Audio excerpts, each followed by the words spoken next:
Sejam bem-vindos.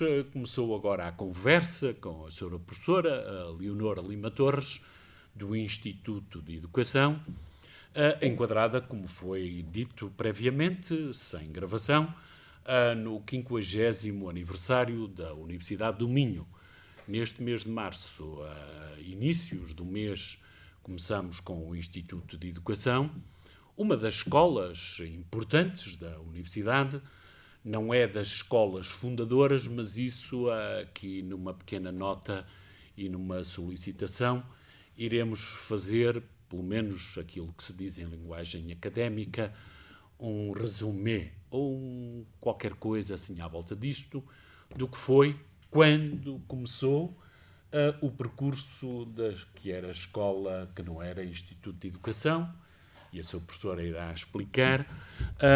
Portanto, uma pequena história abreviada do que foi, de lá até cá, o percurso das ciências, que hoje, ciências da educação, o que foi a vida deste Instituto neste ano até março de 2024. Sr. Professora, muito obrigado por ter aceitado o convite. Se não se importa, iríamos começar exatamente por esta pequena introdução à nossa conversa. Obrigada, António. Muito obrigada pelo convite. Agradecer a presença de todos e todas que estão aqui a acompanhar esta sessão. Eu venho sem filtro e, portanto, vou fazer aqui um resumo que pode não ser totalmente fidedigno, mas que vai procurar atravessar alguns momentos importantes do Instituto de Educação e talvez muito cruzado com a minha própria história de vida, porque entrei para este Instituto de Educação em 1991, embora o Instituto de Educação remonta à década de 70, portanto, alguns de 75, portanto, não sendo, acaba por ser uma das escolas fundacionais da própria Universidade do Minho, por altura da expansão da formação de professores, portanto, constituiu-se como uma escola absolutamente central nesse domínio. Da Abade da Loureira, provavelmente. Exatamente. Portanto, passou por várias instalações ao longo deste tempo, desde a Abade da Loureira, mesmo no edifício ali no Dom Pedro V, depois passando para as instalações aqui já de Gualtar, mas que ficam ali por cima da biblioteca, da atual biblioteca, até que, digamos, é construído este edifício inteiramente para a educação e para a psicologia, alguns em 2010, 2011, deve andar por aí. Por aí, à volta Portanto, disso. todo este percurso, eu acompanhei este percurso com situações de reestruturação, como é óbvio, portanto, com quase 50 anos de existência, é normal que a escola se tenha expandido com processos de reestruturação e de fusão, faz parte do seu desenvolvimento. É considerada uma escola das mais antigas e das maiores na área da educação e também das mais centrais na área da pós-graduação. Ou seja, ainda há pouco tempo estive a fazer um estudo sobre os doutoramentos em ciências da educação concluídos a nível nacional, e o Instituto de Educação ocupa o segundo lugar do ranking, portanto, mas muito renhido ali com o Instituto de Educação da Universidade de Lisboa. Portanto, são as duas escolas centrais no desenvolvimento da pós-graduação na área das ciências da educação. E de lá até cá, em 1991, a senhora professora chega à Universidade do Minho, e a sua área de trabalho, de investigação, porque hoje em dia não há qualquer ator intelectual, político, social. Há uns anos talvez mais recentemente, não se tenha, pelo menos era de bom tom, os jornais portugueses tinham sempre artigos de opinião. Quer fosse do professor António Nóvoa, quer fosse do professor da Escola de Ciências da Educação do Porto, Madureira Pinto, uma série de autores e autoras que escreviam porque era, vamos lá, do interesse nacional, ou quase, que vai desembocar, como nós sabemos, naquilo que, talvez há uns 15 anos, mais ou menos, 12, começam a ser publicados os rankings das escolas neste país. Já irá perceber a ligação ao seu trabalho, da questão dos rankings, e a partir daí também se torna aquele palavrão um desiderato nacional, porque há uma ligação entre estas coisas que é o atraso, um bocadinho atávico, que nos constrange a todos, mas uma das, vamos lá, dos pilares da sociedade portuguesa, a educação, sempre se reconheceu que havia um déficit em relação àquilo que estava para além dos Pirineus, nomeadamente. Depois, a escola anglo-saxónica, que cá em Portugal teve muitos adeptos, as questões da meritocracia, um jargão gestionário que é aplicado também em algum seu trabalho, Taylor e outros teóricos na sua tese, nas duas teses trabalhou isso, mas a educação começa a ser central à sociedade portuguesa. Atualmente não, porque é mais a questão, assistimos esta semana a um debate com a preocupação do ensino superior, agora é o alojamento, é a alimentação, a área do social, portanto, todas uma série destas situações, mas o trabalho da professora Leonor Lima Torres é, vamos lá, quase na base deste pilar, a estrutura do funcionamento do ensino secundário, que é a antecâmara do ensino superior. A professora trabalha na área das ciências sociais, a educação, até que ponto é que estas dinâmicas sociais são projetadas e refletidas naquilo que é o ensinar e o aprender. Concorda com isto? Não concorda? A sua perspectiva, muitos dos trabalhos, vai-me permitir, esta editora tem um manancial ou alguma bibliografia, a Fundação Manuel Leão, aliás, estão aqui alguns também textos publicados, por exemplo, este também, dos mundos sociais. Como é que lhe se manifesta, ou se lhe manifesta a vontade de trabalhar a educação, porque vem na sua formação inicial de licenciatura de uma área afim, é no mestrado que vai decidir, mas de qualquer das formas, um pouco da sua história de vida já enquadrada na grande problemática que iremos falar. Muito bem. Eu venho de uma formação em Sociologia do Porto. E estou a realçar esta formação em Sociologia porque marca toda a minha abordagem ao longo destes 33 anos. Ser sociólogo é, acima de tudo, olhar para a sociedade a partir de um olhar muito específico. Muito preocupado, mais preocupado com os bastidores do que com aquilo que é visível. Porque se entende que é nos bastidores que tudo se fabrica, que nos dá, digamos, os ingredientes, os insights para compreender a própria sociedade. E isto leva-me ao primeiro livro, que é menos conhecido, que aqui está, que resultou da dissertação de mestrado, Cultura Organizacional Escolar, e é menos conhecido porque esgotou no ano em que foi publicado e numa altura em que ainda não era normal apostarmos em segundas e terceiras edições. E, portanto, estudar a cultura, que depois, na tese de doutoramento, voltou a ser estudada, estudar a cultura de uma instituição é, sobretudo, estudar justamente, digamos, os pilares fundacionais do sistema educativo, do modo de funcionamento da escola, do modo de funcionamento da própria universidade, mas a partir desta realidade mais subterrânea, mais obscura, que é difícil de lá chegar. Portanto, estamos a falar de valores, de crenças, de formas de olhar o mundo, de comportamentos que explicam os modos de funcionamento das organizações, a forma como nos relacionamos uns com os outros, os conflitos, as relações de poder, as opções estratégicas a nível institucional. Portanto, tudo isto foi objeto de estudo, muito nesta perspectiva de querer entender as raízes do modo de funcionamento das instituições.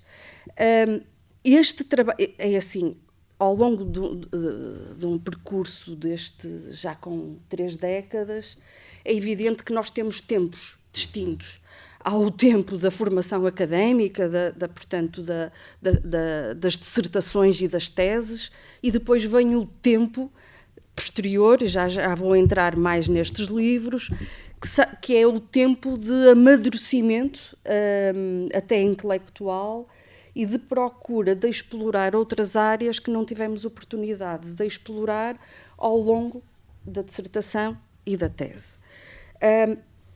E numa altura em que, em Portugal, ainda não se falava propriamente de excelência desta forma, de prémios de mérito, de distinções académicas. Portanto, estamos a falar de um projeto que nasceu no início deste século e nasceu a partir de uma ideia, porque acho eu que todas as pesquisas nascem muitas vezes das relações que vamos estabelecendo com o cotidiano, e recordo-me perfeitamente de estar numa escola, a convite do diretor, a assistir à primeira escola do país que distribuiu os prémios de mérito a nível nacional.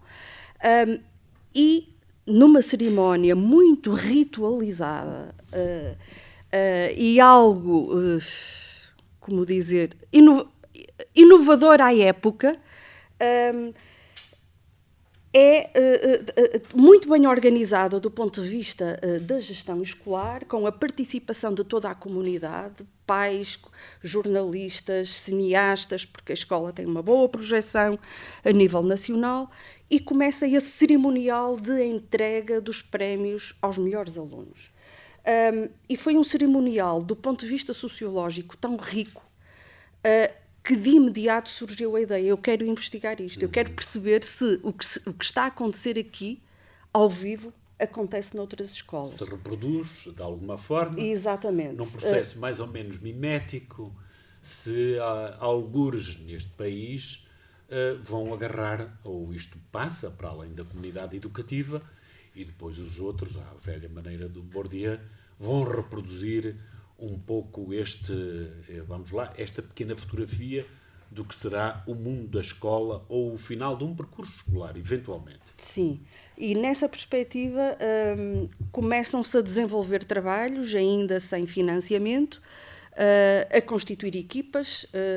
Uma primeira equipa deu origem a este livro, Entre Mais e Melhor Escola em Democracia, com alguns autores a nível nacional que se interessavam por estas questões, e até que surge a ideia de candidatar este projeto sobre a excelência académica na escola pública à EFCT. Numa altura em que, como sempre, é muito difícil obter financiamento, mas conseguimos. Já estávamos nesta altura em 2010, e todo este trabalho se desenvolve nessa perspectiva. Foi, arrisco a dizer, pioneiro no país. Conseguimos perceber que este fenómeno que estava a acontecer pela primeira vez nesta escola secundária se reproduziu, como o António estava a dizer muito bem, à escala nacional, desde o pré-escolar ao ensino superior. Aliás, o ensino superior foi o último a aderir a esta lógica mais meritocrática, não é? De premiação do mérito e da excelência, e nós procuramos estudar este fenómeno sempre de um ponto de vista multidimensional, ou seja, sem preconceitos, sem convicções de partida. Elas existem sempre, mas numa perspectiva de total abertura, procurando ouvir os diferentes intervenientes, desde pais, alunos, diretores, gestores, professores, autarcas, mas sobretudo alunos, e sobretudo os excluídos destes rituais. E, mais uma vez, aqui a vertente sociológica. Interessa-nos estudar as luzes e as sombras, ou seja, claro, não só quem está no palco, claro, mas depois aproveitar o palco para ouvir justamente quem está fora dele. Sim, de alguma forma, estes tais da zona cinzenta, que sabe-se existem, mas ninguém os vê. Exatamente. Ninguém os está a ver. Visibilizar o invisível. Há ali uma sombra, está ali alguém, mas nestas coisas como a educação, e sabe bem melhor do que eu, normalmente, ou pelo menos desde neste século XXI, é muito marcada pela questão ideológica. Sempre foi. Quer no discurso do neoliberalismo, que incidiu com toda a força as questões, voltamos outra vez à dimensão gestionária. Aliás, a professora falou numa questão interessante, que é este mundo, ou esta realidade da educação e desta investigação não merece a atenção, nenhuma compreensão por parte da FCT. Bom, ciências sociais, ciências moles, o que interessa neste país é a ciência pura e dura, a biologia, a medicina, o que quisermos, a química e coisas afins, e daí, ainda nos anos da Troika, começou então a apertar o crivo do financiamento para as tais que eram necessárias para o desenvolvimento estrutural do país, seja lá o que isso for, só que voltamos um bocadinho ao aspecto diacrónico e um bocadinho de ideologia, também não faz mal a ninguém, que é a educação em Portugal, pelo menos assim de uma forma estudada ou de decreto, já lá vem do Marquês de Pombal. O Marquês institui o ensino, o ensinar e o aprender. Depois, sem estar, mas muito rapidamente, chega-se à República, em que o professor era quase um missionário que ia para aí afora levar o conhecimento, a educação, porque sabemos alguns dos tópicos, um dos sociólogos, penso eu, que é das suas afinidades eletivas, Max Weber, também tem dessa cultura, o estudo que ele faz do capitalismo tem a ver exatamente com o estudo da sociedade e da cultura protestante. Mas isso, lateralmente, nem iremos tocar. Mas depois reparamos que o Estado Novo, Carneiro Pacheco, independentemente das reformas que irão fazer, voltaram outra vez a limitar, nomeadamente o papel das mulheres. Hoje é o Dia Mundial da Mulher. As mulheres, para serem professoras, solteiras, não poderiam casar, quer dizer, solteiras, qualquer questões à volta disso, até que chegamos à educação universal pós 25 de Abril, tal qual, mais ou menos, a gente vive na atualidade. Este percurso, e se eu li algures dos seus trabalhos, esse trabalho dessa escola é a escola secundária, essa de Queiroz, da Póvoa de Varzim, que também tem um cosmos muito particular em relação, extrapolando isso e do seu trabalho, os rituais, professores, direção da escola, alunos, daquilo, por exemplo, também fez um trabalho na escola do Val, uma escola próxima, algures também entre Douro e Minho, alguns por aí.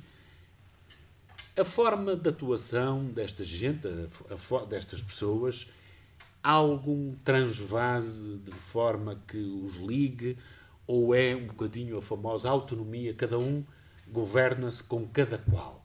Como é vivida a educação a partir daí, desse trabalho também que fez, importantíssimo, não é? Que está também na origem da sua tese de doutoramento e que já vem do mestrado ou de um outro trabalho seu, numa escola secundária. Como é que isto é articulado?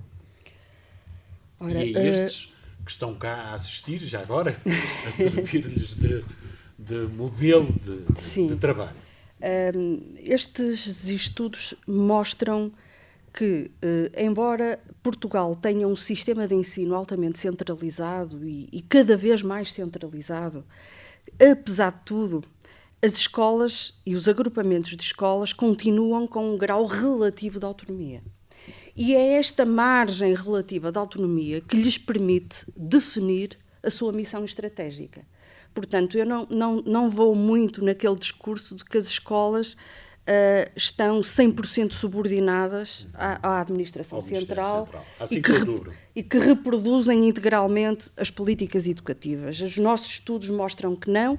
Há um grau relativo de autonomia que lhes permite conciliar de diferentes formas os dois mandatos que nós conhecemos, que é o mandato democrático e o mandato meritocrático, se quisermos. Portanto, uma prioridade centrada mais nas questões da democratização, da igualdade, da justiça, uma prioridade mais centrada nos resultados, na qualidade, no mérito, nas premiações, etc.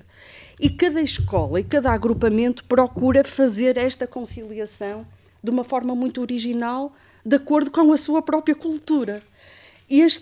Esta escola que estudei, da Póvoa de Varzim, é um ex-liceu, tem uma tradição, tem uma cultura própria e, portanto, eu situaria esta escola mais próxima de um mandato voltado para a produção de resultados, assumido pela própria cultura escolar, pelo próprio diretor, não é? Assumido publicamente, é a sua opção política e estratégica para aquela escola e, portanto, foi um laboratório interessantíssimo para estudar este fenómeno. Mas temos escolas, a Escola do Val é uma outra, que está muito mais próxima de um mandato democrático. E isto tem muito a ver com os públicos das escolas, que frequentam as próprias escolas, com as comunidades em que estão inseridas. Agora, qual é a tendência que se observa nos últimos anos, de um ponto de vista mais geral?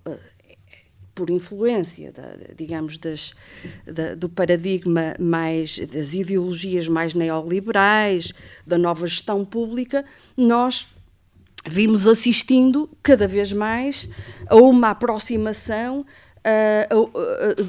das escolas a um mandato mais meritocrático, sobretudo em determinados territórios, sobretudo urbanos, em que se nota já alguma competição entre escolas e agrupamentos, e isto depois reverte-se em muitas orientações internas ao nível das escolas. E estou-me a recordar até este estudo depois suscitou um trabalho de outras colegas que analisaram as questões das ritualizações da excelência, por exemplo, no pré-escolar e no básico, trabalhando mais com crianças, portanto, e temos aqui na casa um centro de investigação em estudos da criança e um doutoramento forte, não é?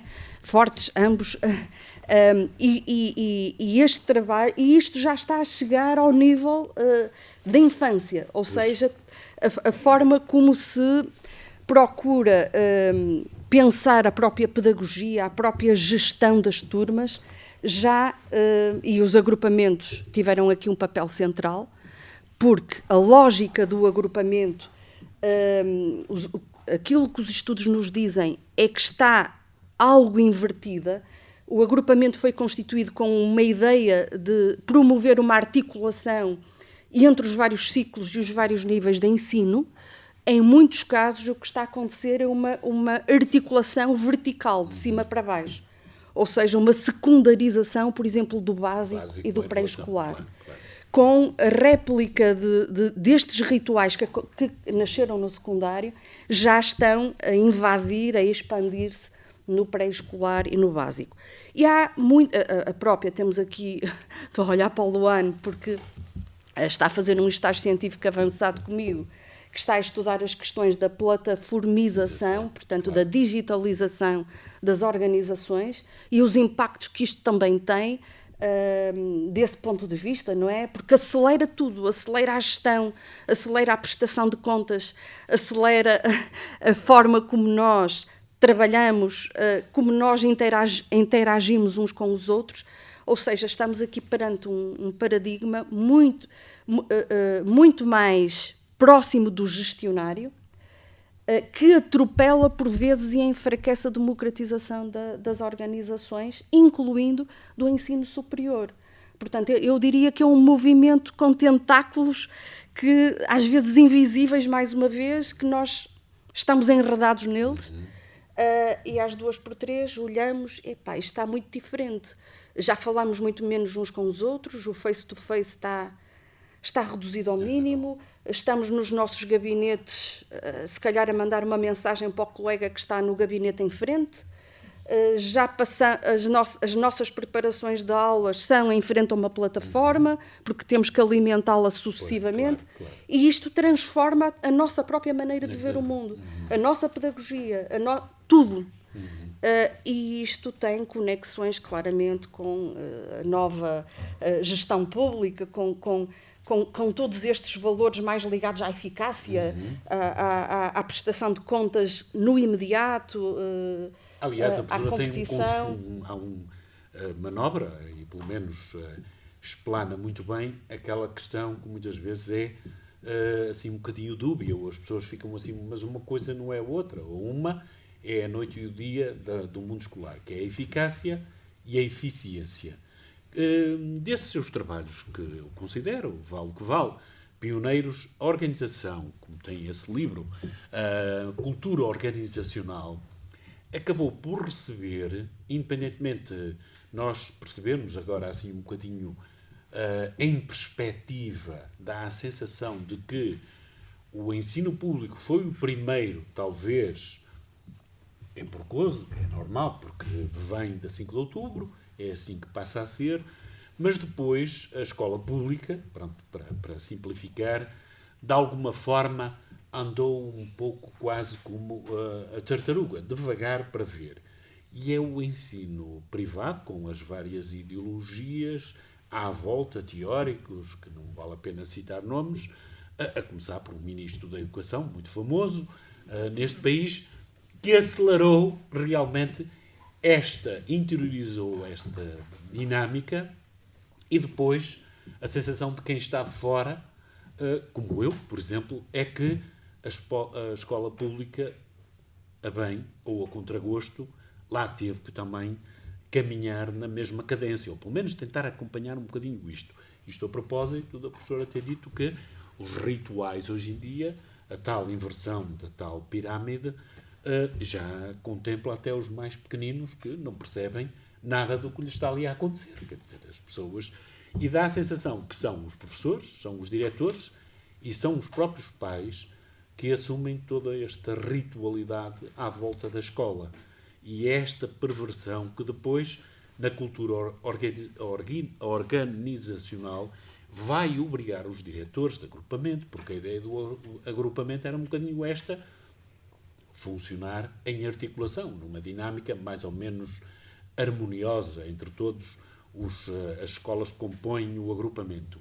E nós começamos a ver de fora que há aqui qualquer coisa que não funciona. Portanto, funciona porque os professores são obrigados a preencher formulários, relatórios, avaliações, toda uma série de aspectos burocráticos, mas depois a sensação que se tem é alguma impotência e até insatisfação. Não há revolta, porque as pessoas assumem-no, mas até que ponto é que isto faz algum sentido, o que eu disse agora?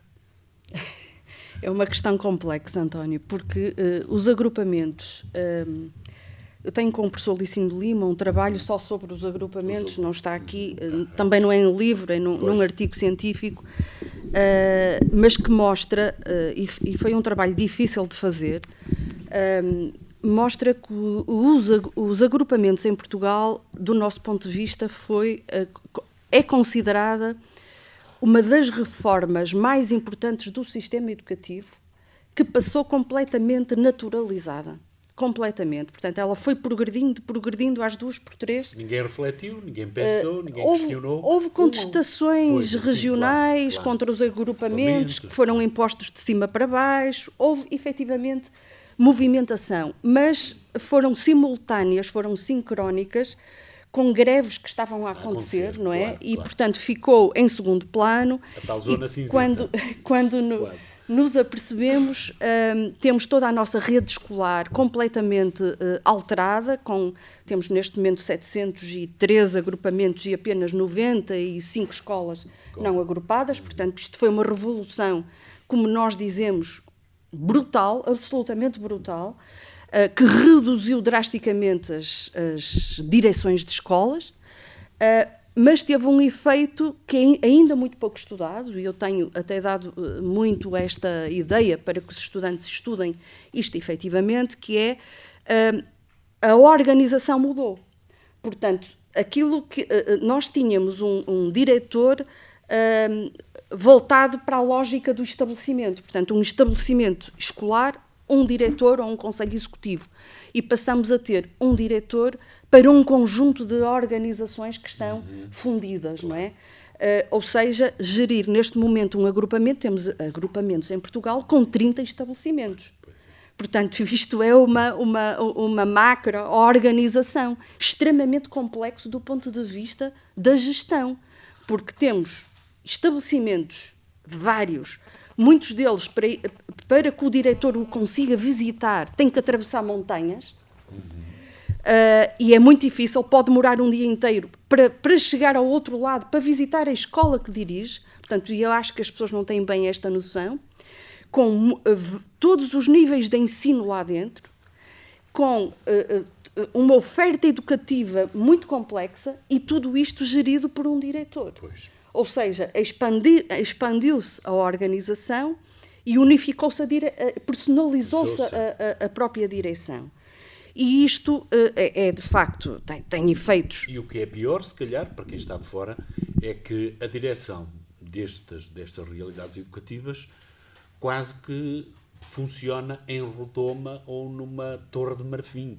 Quase a sensação que quem está de fora, ou obrigatoriamente, ou foi coagida, ou interiorizaram que só era possível, não que se tornasse inacessível à comunidade educativa, mas, de alguma forma, com a lentidão ou com um certo vagar, mas, de alguma forma, pode ter provocado este tipo de tiques, vamos lá, nos diretores escolares que depois terão que responder perante a comunidade educativa. O António também está com a veia sociológica ali bem estimulada. É assim,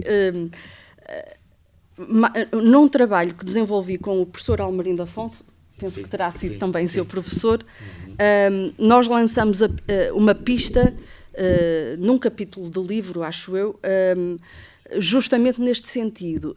Os diretores de agrupamentos e de escolas em Portugal têm esta particularidade. São sobretudo homens e estão nos cargos tempos infinitos. Pois. Portanto, vieram dos tempos do Conselho Executivo, alguns do Diretivo, passaram para o Executivo e agora são diretores, ou seja, estão há décadas na governação da escola. E isto desenvolve um perfil e uma identidade. E esta identidade, aquilo que nós não temos dados empíricos sobre isto, são insights, mas todas as investigações resultam de insights que precisam de ser confirmadas. Claro. E depois esperamos que alguém agarre a dica e que faça a investigação. Que é, parece-nos que esta identidade que estava a falar, profissional dos diretores, se está a distanciar a cada dia da identidade profissional dos professores, que são aqueles que representam. Porque eles estão a funcionar muito, e aqui já temos dados, neste aqui, diretores escolares em ação, que nos indiciam que estes diretores escolares, na sua ação, são mais porta-vozes do Ministério da Educação do que representantes internos dos professores. E, portanto, esta distância, o que é normal este processo, não é? E esta distância cada vez maior pode estar a criar um perfil, a desenvolver um perfil profissional mais próximo de um CEO de uma grande empresa do que propriamente de um diretor educativo, de uma instituição educativa. E quem estiver atento até percebe que eles têm tiques de CEO de uma microempresa, ou macroempresa, ou média empresa, que neste caso é uma escola, um agrupamento escolar. Eles próprios também assumem. Há uma ritualização, um tique qualquer, não vamos alargar a conversa, mas dá a sensação assim um bocadinho a aquelas questões de relações de poder. O poder estudado e mais estudado, mas há quase uma sacralização e uma interiorização e uma aceitação por parte da comunidade escolar. E isto vai perverter um pouco a própria dinâmica do funcionamento das organizações educativas, não sei. Sim, nós tratamos disso já neste último livro. Este último livro portanto, é um livro coletivo, resultou de um projeto com participações várias e foi organizado por mim, pelo Virgínio Sá e por Lício Lima, mas tem a participação de muitos outros colegas e para além de ter um estudo extensivo sobre os diretores escolares em Portugal, tem estudos de caso depois em profundidade em escolas e agrupamentos. Porque é colocado lá, nesse livro, Sim. exatamente, é a escola que cria o líder ou é o líder que vai criar a sua escola? Isso é uma boa pergunta, daria para estarmos aqui toda a tarde. Eu diria que nem uma coisa nem outra, provavelmente as duas, não é? Lá está, os estudos da nova gestão pública também contaminam a investigação e vêm mostrando estas correntes mais gerencialistas, apontam muito, nós chamamos a isto lideracionismo, apontam muito para este impacto quase determinista do líder na transformação da cultura da escola. Quem está por dentro de como se constrói e desenvolve a cultura de uma instituição jamais acreditará nisto, porque as culturas são processos lentos, por isso é que eu utilizo esta designação sedimentação, é lento, não se transforma de um dia para o outro, nem muito menos a partir de uma liderança. É muito mais fácil o líder de uma instituição ser transformado pela cultura em que está do que o contrário. E isso os estudos comprovam também, não é? Mas voltando um pouco atrás à sua questão sobre os TICs e sobre estas relações de poder. De facto, os diretores escolares, de acordo com este estudo, a partir do momento, a partir de 2008, quando se instalou o modelo unipessoal de gestão, aquilo que nós observamos nas organizações, e estão aqui professores e diretores, provavelmente, ou que já foram diretores, isto tem mostrado que a democratização da estrutura política está em erosão, ou seja, está enfraquecida, justamente porque há toda uma estrutura montada em que temos o diretor, que efetivamente é eleito na Assembleia, mas depois ele pode nomear as equipas, ou seja, há toda a centralidade dele, quer na nomeação das equipas, quer na presidência dos órgãos, é de tal maneira concentrada que, a pouco e pouco, progressivamente, tem vindo a desvitalizar a participação dos atores nos órgãos. E este é um aspecto generalizado e que os próprios diretores, muitos deles, reconhecem que está a acontecer. Por via de um modelo, não é só o modelo em si, são vários. Nós não podemos olhar para estas relações de causa e efeito. Não é só o modelo, por ser unipessoal, que é menos democrático. Não é isso. É o modelo unipessoal, mas, simultaneamente, a informatização de tudo que permite uma gestão completamente diferente. Depois ainda, os agrupamentos, que são organizações gigantescas, extremamente difíceis de gerir, que propiciam a concentração de poder. Portanto, isto está estudado há muito tempo. Todos estes fatores em simultâneo fragilizam e colocam em risco as questões da democratização, que numa escola pública são centrais. Claro. Absolutamente centrais. Sem isso nada feito, não é? Não há escola pública. Quer dizer, sem ser assim um bocadinho o papel do advogado do diabo, porque as pessoas também não estão cá para se defenderem, mas o que nós constatamos ou percebemos é que os atores políticos, fora do poder, as questões do poder, falou há pouco a questão do poder, a disseminação da rede, depois há redes, as nomeações por parte do diretor de atores que lhe serão mais ou menos cúmplices e a anuência naquilo que é a gestão e a direção da escola, mas vamos um degrau mais acima e percebemos o quê? Que o ator político, neste caso o Ministro da Educação, anterior, Tiago Brandão Rodrigues, tinha um discurso retórico, agora podemos dizê-lo assim, até escrito em alguns artigos, O professor João Costa, atual ministro também da Educação, até publicou livros, até ensaios sobre o assunto, e depois quem está do lado de fora, o espectador, ou aquele que se limita a uma certa análise da atuação destes atores políticos, quando chegam ao poder, ou não sei se é o último andar ou o penúltimo andar da 5 de outubro, as coisas começam, a bota não dá definitivamente com aquilo que tinha sido dito anteriormente. Ou seja, há toda uma máquina burocrática ou legislativa, normativa, que é gradativa, veio quase do zero há muitos anos, e hoje em dia aquilo que é a democratização da escola é algo assim muito diáfano.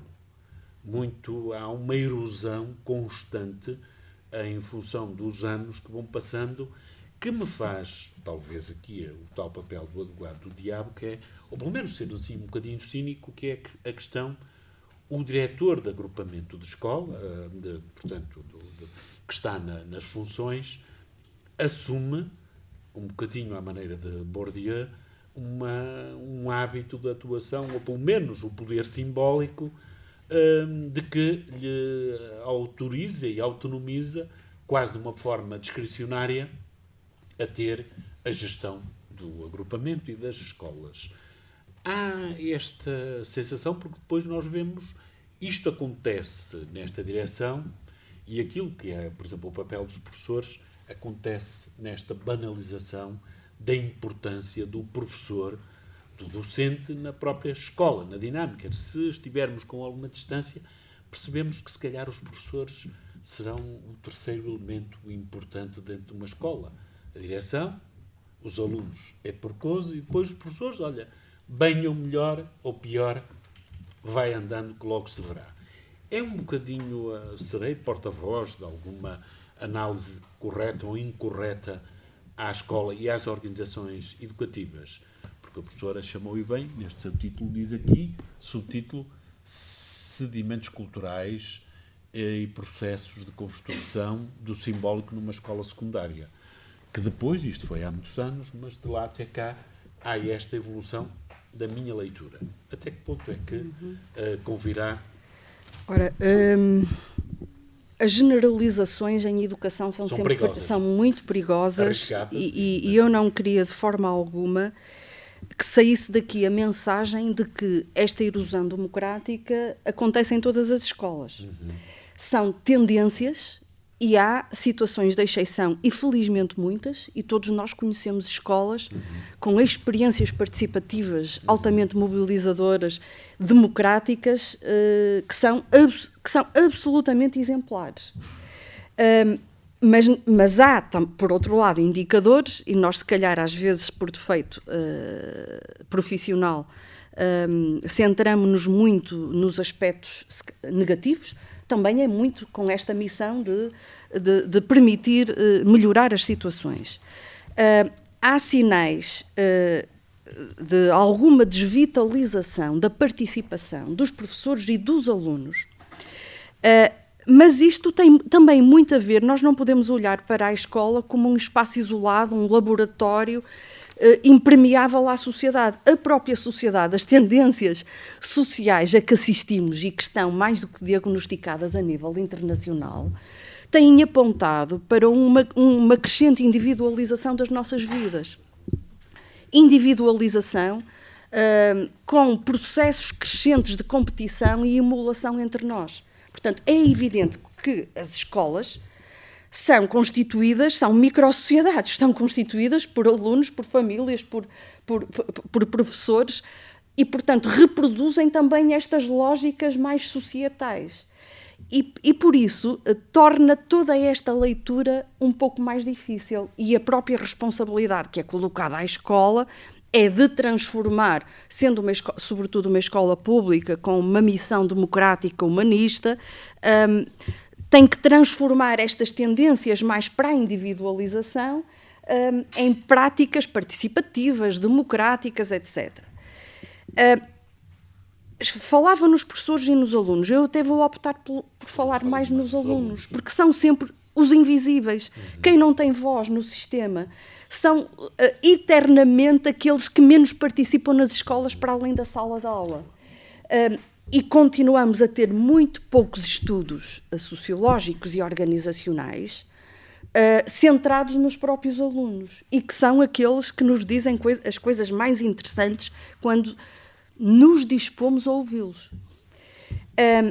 E há estudos, e por acaso estou envolvida num a nível nacional, sobre a participação dos jovens com bases de dados na casa dos milhares, não é?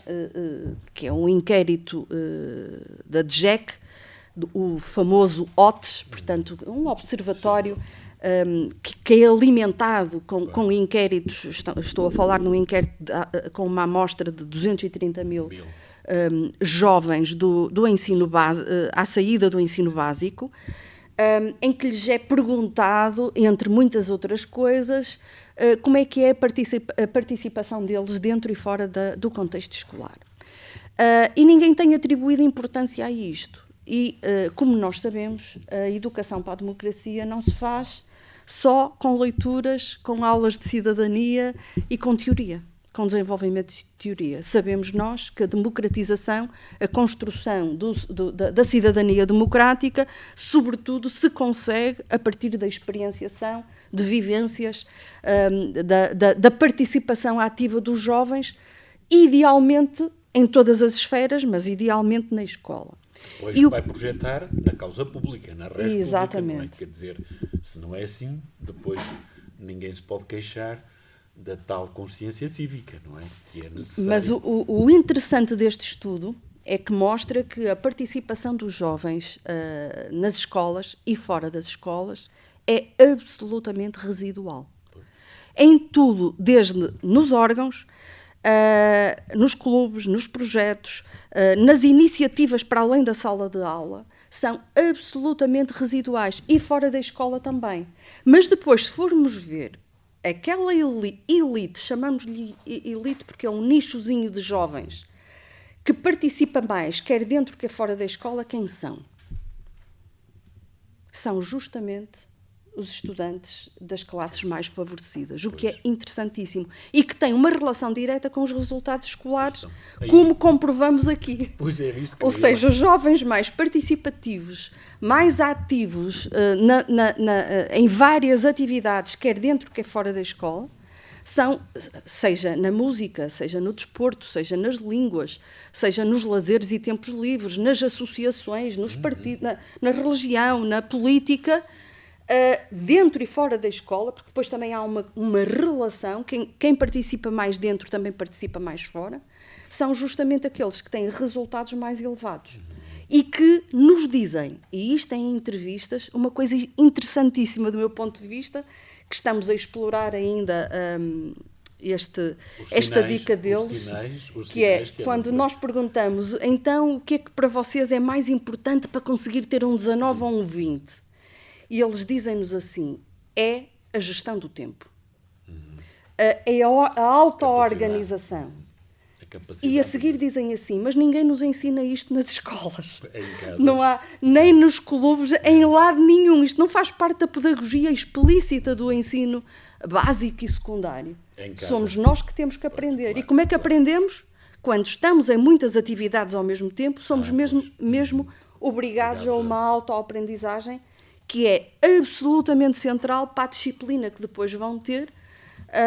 Mas estes dados têm evidências fortíssimas, ou seja, com correlações estatísticas muito fortes, o que é extremamente interessante de ver e responde um pouco à importância também desta participação ser promovida e de haver esta consciência até por parte dos professores e dos diretores escolares de que não é só a formação para a democratização, ou seja, não é perda de tempo, não se está a pôr em risco os resultados, pelo contrário, estamos a articular esta coisa muito difícil que é ser muito bom, mas ao mesmo tempo estar a desenvolver os valores democráticos e participativos.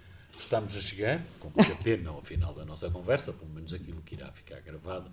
De qualquer das formas, terminamos com este livro, que recomendo vivamente, A Excelência Académica na Escola Pública Portuguesa, uma edição da Fundação Manuel Leão, organizado pela professora Leonor Torres e também pelo professor José Augusto Palhares.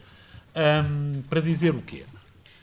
Provavelmente se lembrará, ou pelo menos estudou, aquilo que era um dos temas que aparece nesse livro, a escola elitista e a escola democrática, que há uma função seletiva, portanto, toda à volta destas dinâmicas remete um pouco para aquilo que é, novamente, no estudo aprofundado de Bourdieu, a distinção, os gostos, os comportamentos, os hábitos culturais, os hábitos educativos, que é um pouco quase a chegar ao 24 de Abril, estamos nos 50 anos do 25 de Abril, que era os liceus, o Liceu da Póvoa de Varzim, que deu origem depois à escola secundária Essa de Queiroz, um nado que não foi criado, mas da terra da Póvoa, e as escolas industriais.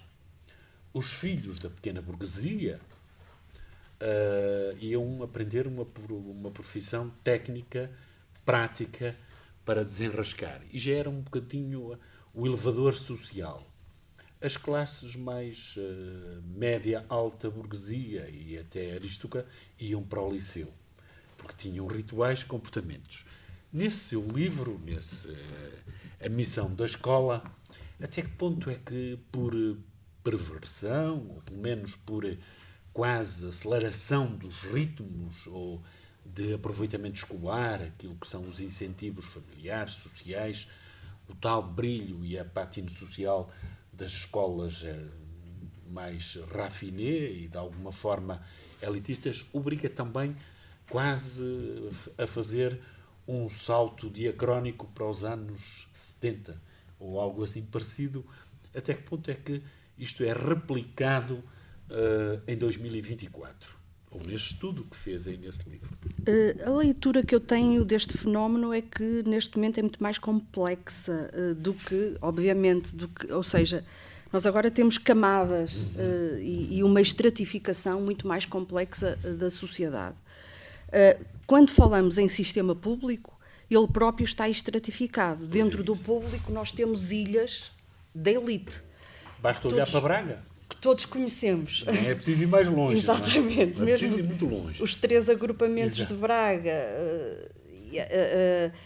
sabemos que estão hierarquizados, sabemos quais são os que estão mais próximos mais de um perfil mais elitista. Depois temos a realidade dos TAPE, dos territórios de intervenção prioritária, com públicos vulneráveis, muito difíceis.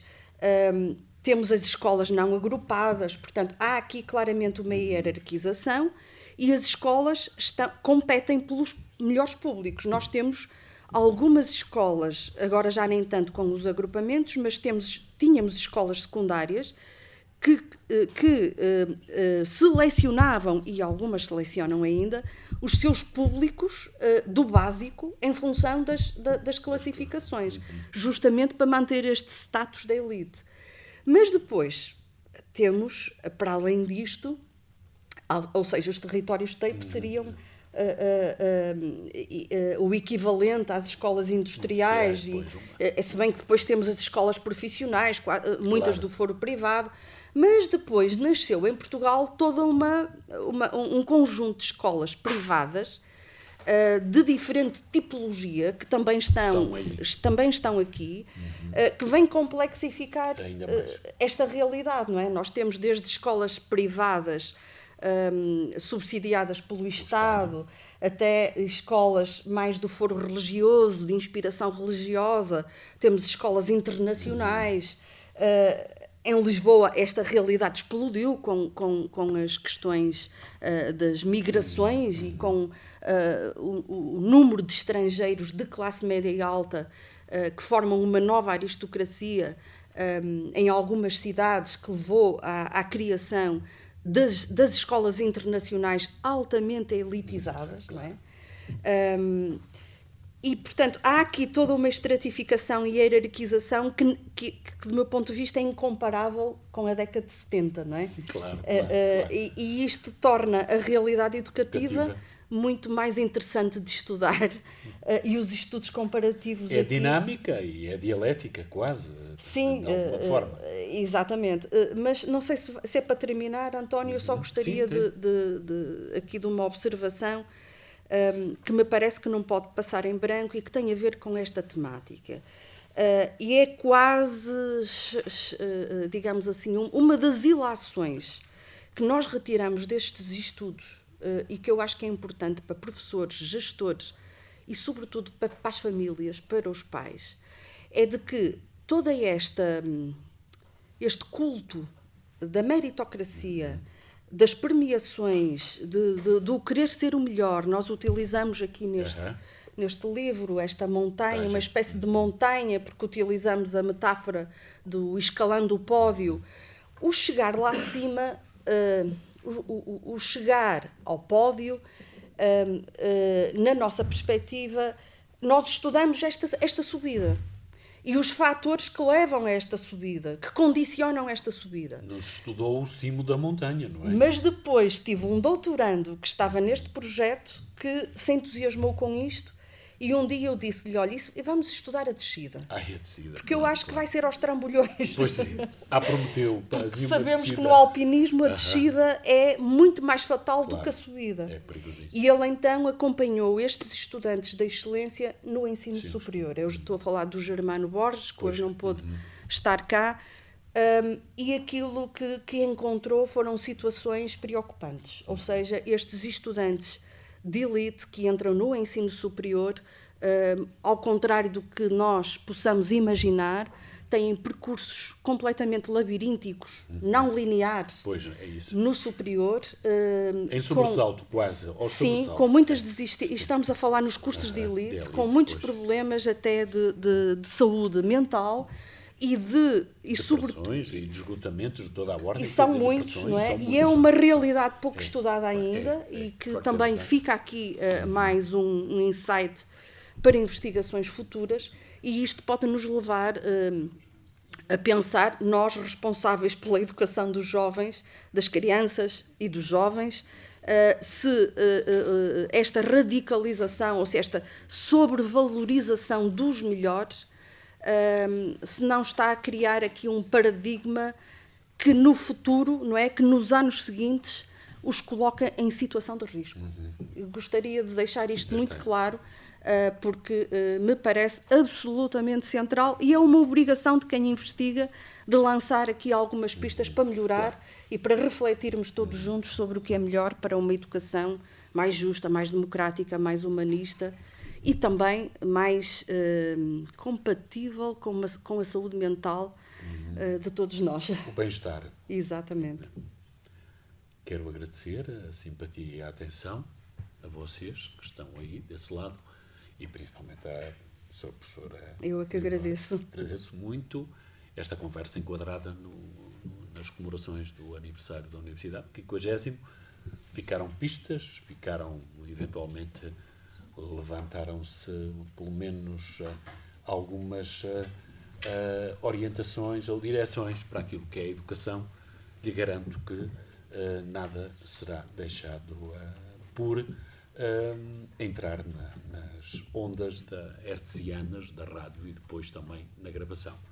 Muito obrigado, Sra. Professora, e obrigado também a vocês